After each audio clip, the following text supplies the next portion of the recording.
So now let's run this by you.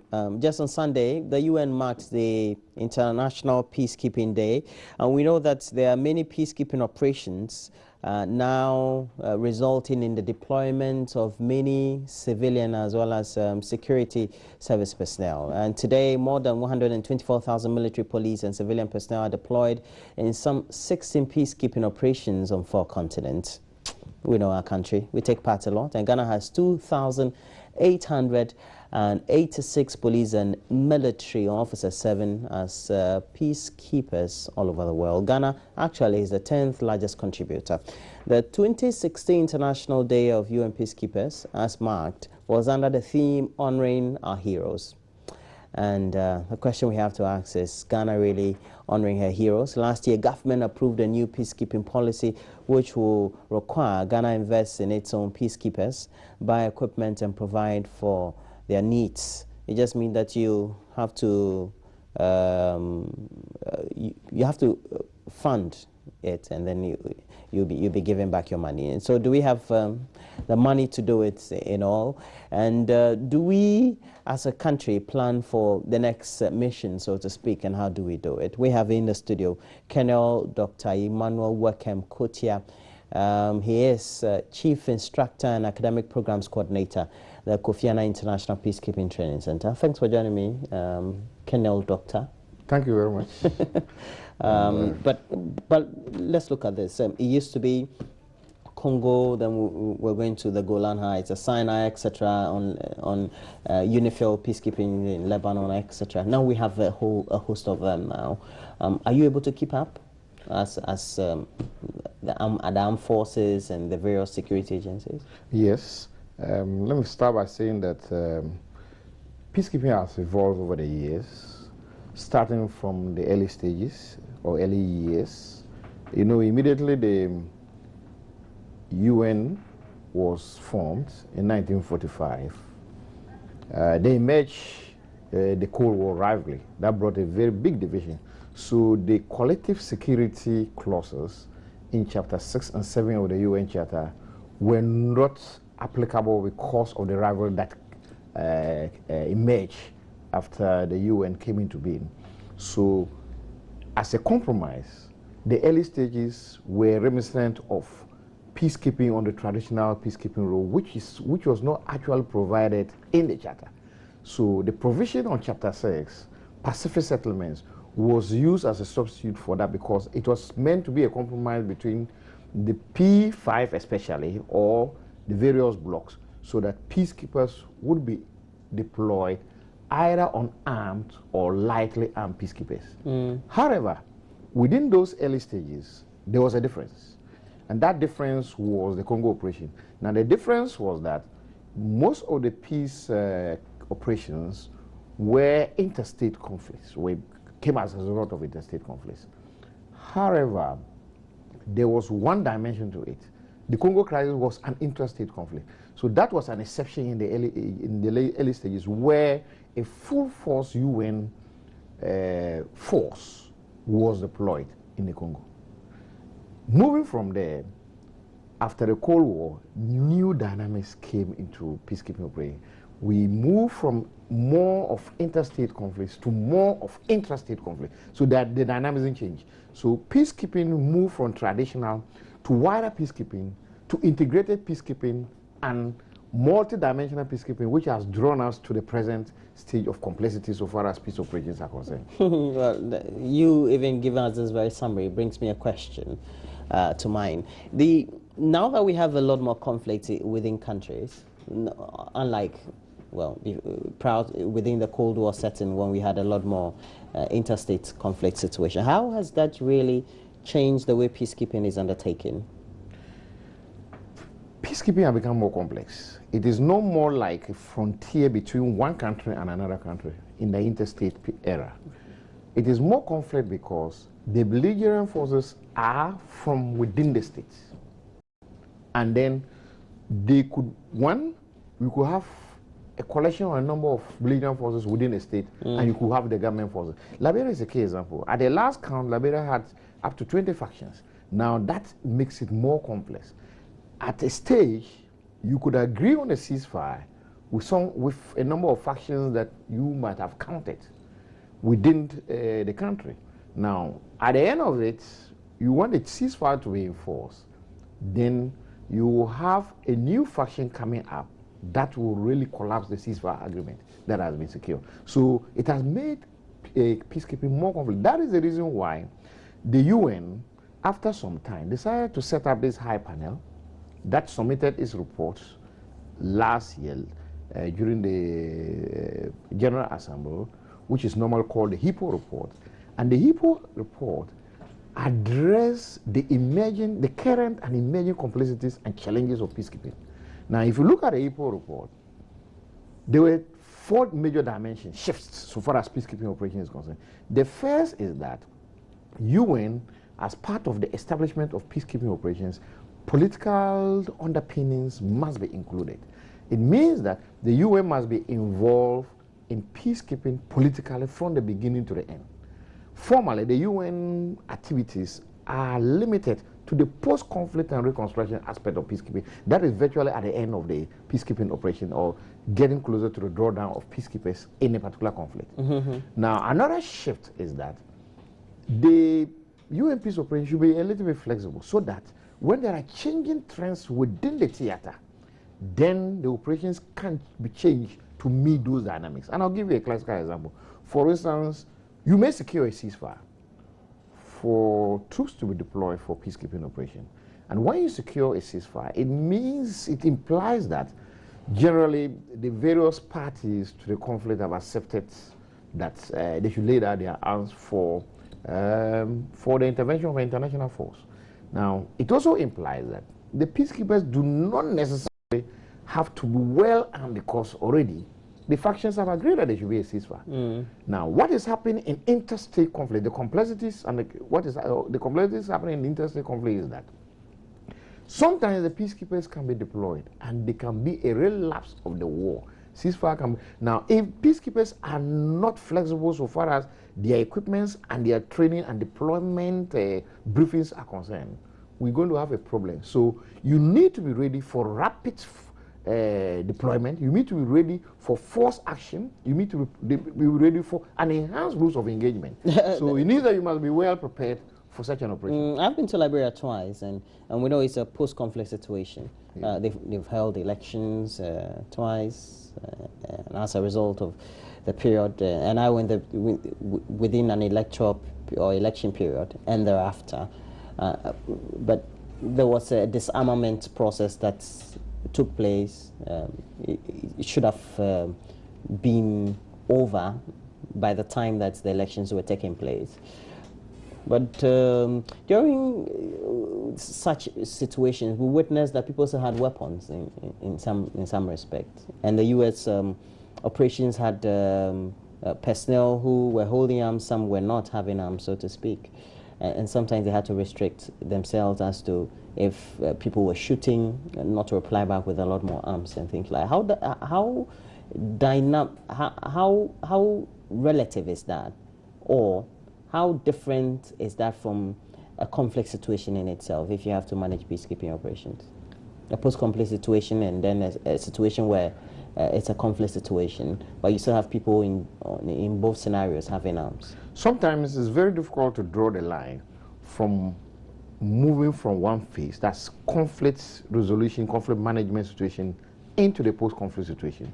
Now, it's also important for me to say that disarming, demobilization, and reintegration itself is a very complex thing and very difficult to achieve, because in a number of situations, the belligerent forces would have told you that they have handed over their... Even within periods of DDR? Yes. They have handed over weapons, but yet they could keep some. Now, we have had an experience of this. Indeed, Ghana has been one of the countries that started DDR, and DDR, the very first time that the UN started DDR was in the UN Operations Transitional Authority in Cambodia, and I was a member of the force. And the complexities, the challenges so far as DDR is concerned, it is not something that one can... I see insightfully also, you have written a book, and can I have the book if you can? And you've titled it Ghana armed forces in Lebanon and Liberia peace operations. But what lessons can we draw from your book in perhaps being as case studies or for academic purposes, updating what the relevant literature is? There are a lot of lessons to be drawn from this book. And first of all, let me mention that this book is meant for the academic, for academic, students pursuing academic studies at the postgraduate level. It was published by Lexington Books in the United States of America. This book, eh? Yes, this book. First of all, there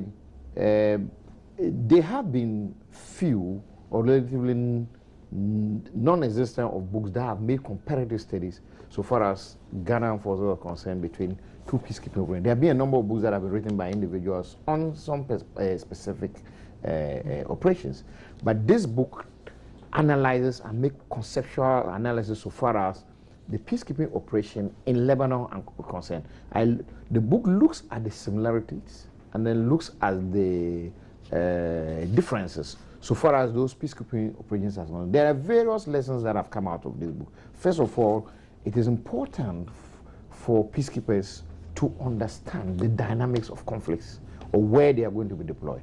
Without understanding the dynamics of the conflict itself, you might deploy and you may be taken unawares so far as the dynamics are concerned. It is also important that peacekeepers should understand the environment that they are going to operate. Now, this book highlights this very much.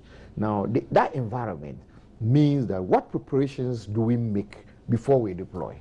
Now, if, for instance, peacekeepers are supposed to deploy in a temperate environment, and you don't understand temperate, hilly environment, like in Lebanon, and you don't understand the dynamics or the environment itself, you may deploy with equipments that might not be able to suffice you so far as that environment is concerned. So well, variously, there have been a lot of there have been a lot of things that have come out so far. That reminds me of my MD, who happened to have been deployed in Kosovo at the time, and he also told me about some experiences they had in relation to what the UN should have deployed or armed its mission staff with or personnel with, etc. Well, but now that the UN has a policy, you pre-finance as a country before you are reimbursed. What does it mean? Would it dissuade many countries from deploying personnel? It will not dissuade countries. That is what we call the wet lease system. And what happens is that the countries participating in peacekeeping operations, what we call the true contributing countries, they buy the equipments and the UN reimburses them on a monthly basis. There are some advantages so far as that policy is concerned. The advantage is that at the end of the operations, the equipment become your equipment. So if Ghana buys vehicles, armaments, and what have you for a peacekeeping operation, despite the fact that the UN will be reimbursing them, at the end of it, even if the UN reimburses and even pays for it, the UN still continues to reimburse. So one, you are making profit, the UN has another paying for the equipment for you, and you're having the equipment. That is an advantage so far as, but the only challenge to that is getting the resources to be able to purchase the equipment before deploying. But I know that most of the Asian countries have really gained from, and a country like Bangladesh have used the opportunity and they've really made it so far as the wet lease system is concerned. Do we make a lot of money from peacekeeping missions? I cannot say for sure, but what I know is that the UN reimburses the government so far as peacekeeping missions are concerned. And it depends on the memorandum of understanding signed between the Ghana government and the UN for any particular mission. And it depends on the mission, specific mission. For all the personnel that we have who undertake the peacekeeping missions, of course some of them come back and you see that they are better looking and live very good lives. Of course, better quality of life financially, etc. Is it traumatic, and how do we honor them, so to speak? It's traumatic because you see a lot of horror, and I'll give you a specific example in Rwanda. During the genocide, I was in Rwanda with a number of troops, and seeing civilians or human beings slain live is a horror experience that you will not like. Seeing corpses packed as high as anything that you can think about is very, seeing people die, seeing women suffering, seeing people not having their homes, abandoning their homes because of conflict. It's so horrible. It's a horrible experience that we think that we should never go into such a situation. It is very sad to see how the society is destroyed. Institutions are destroyed. In Liberia, when we arrived in Liberia in 1990, yes, virtually everybody was running off. People have abandoned their homes. I saw a family a day before rebels overran their area. The following day, a woman left. That day, the woman left for work. The husband left for work. Children went to school. By evening, the rebels have overrun their area. The woman didn't know where the husband was. The husband didn't know where the children were, and that circle. Nobody knows whether they even saw each other. Nobody knows whether they were alive. But we saw the woman, and the woman gave us that story. We arrived in Liberia seeing dead bodies on the streets. Indeed, we lost appetites at the instance of arriving in Liberia because of the stench of carcass or dead bodies floating on the rivers or on the streets. Conflicts, the effects of conflicts is very disastrous. Horror experience. It is something that we shouldn't experience in these times. And especially when we're in an election year, we keep the civilian politician keep threatening. You those who have the experience, should tell them something. And especially those of us who have also visited those post-conflict countries know the enormity of the disaster. Is still plaguing those citizens. How then do we, with all the experiences we have, all these years, decades of UN peacekeeping mission, draw some of those experiences to manage conflicts in our country? Because they keep going. Just yesterday there was a chieftaincy dispute, or a shooting of some people watching a football match over the weekend, etc. You know, pockets of violence here and there. Yeah, the good thing is that we are able to manage these conflicts. Sure. That is a good thing. And that is the experience that probably we would say the Ghanaian experience has brought to bear on nation building, on the development of this country. Now, I know that people might not see it physically, but then I am invariably participants in peacekeeping operations, the soldiers, and even the police, they have been psyched in a way to understand that conflict is bad. We've seen the horror experiences, and we would not like our country to be dragged into such an experience. That is the reason why the security agencies on their own would use all means to prevent such a conflict. And I think that one thing we need to also do, apart from physically intervening, is the education. The media needs to bring people who have had these experiences to be able to engage the general public on some of these experiences and the repercussions or the aftermaths or the effects of such conflicts. It is the media which should promote this, and the media has a very important role so far as this is concerned. You need to engage people who have had these experiences to be able to give the experiences and to be able to express the effects that this will happen. I do it in my lectures, and we have various courses so far as our master's courses are concerned, the Kofi Annan International Peacekeeping Training Center, and then the Ghana Force Command and Staff College and other places.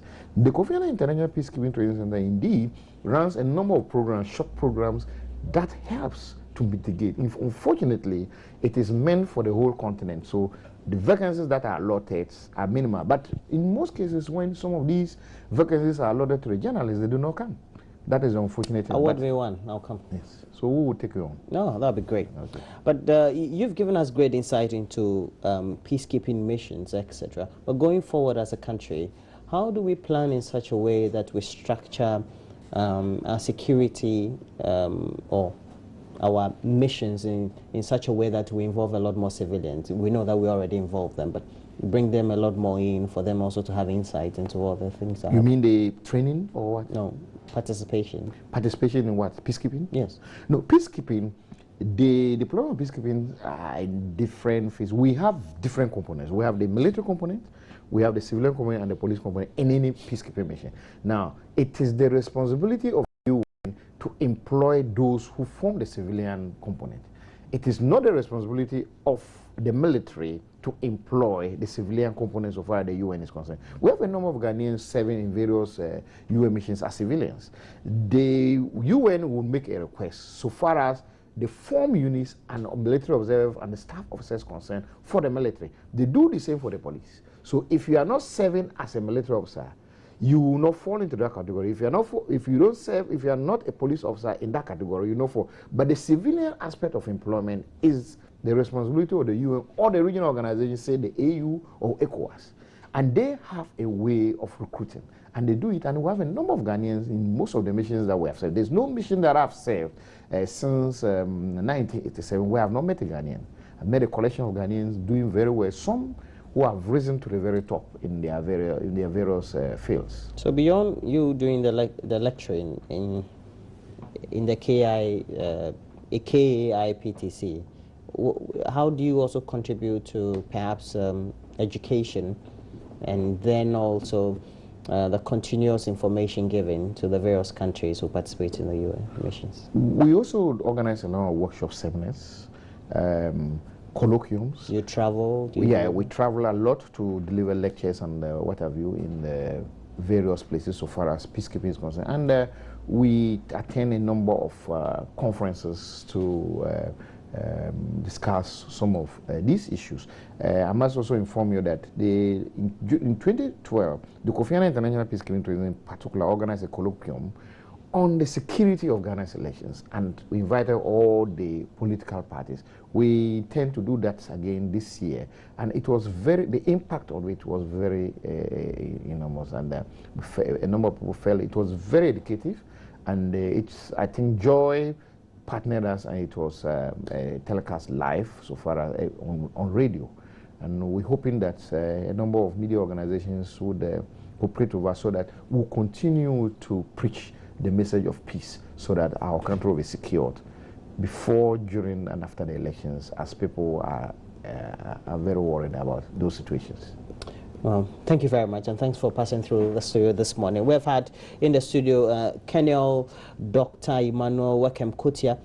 He is a Chief Instructor and Academic Programs Coordinator for the Kofi Annan International Peacekeeping Training Center. We know that UN Peacekeeping Day was marked on Sunday, but we're continuing the discussions, giving you a lot more information on the very subject. But now we have to take a break. As always, you want to get interactive, please make sure you do so on WhatsApp. We have the platform through the number 0560 800,000, and also on Facebook, join us on TV. We're taking a break. We'll be right back.